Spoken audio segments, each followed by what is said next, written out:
ప్రతి ఒక్కరికి ఈ ట్యాబ్లెట్ గురించి ఖచ్చితంగా తెలియాలి. ఆ ట్యాబ్లెట్ ఏంటంటే ఐసోసార్బిట్రేట్. ఇది 5 ఎంజీలో మరియు 10 ఎంజీలో కూడా దొరుకుతూ ఉంటుంది. మన ఫార్మసీలో మనం వెళ్ళి అడగగానే ఇస్తారు.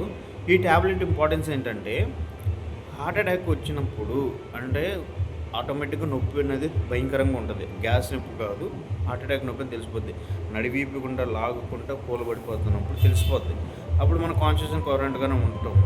బట్ ఆ ట్యాబ్లెట్ ఎంత హెల్ప్ చేస్తుందంటే మీరు వెంటనే ఆ ట్యాబ్లెట్ని 4 కింద పెట్టుకుంటే హార్ట్ బ్లాక్ అయిపోయి రక్త సరఫరా లేకుండా గుండెగా రక్త సరఫరా ఆగిపోతుంది. కానీ ఈ ట్యాబ్లెట్ ఏం చేస్తుందంటే నైట్రిక్ ఆక్సైడ్ రిలీజ్ చేసి ఆ బ్లాక్స్ని క్లియర్ చేసి మళ్ళీ బ్లడ్ సప్లై ఆక్సిజన్ గుండెకి సరఫరా స్టార్ట్ చేయడం జరుగుతుంది.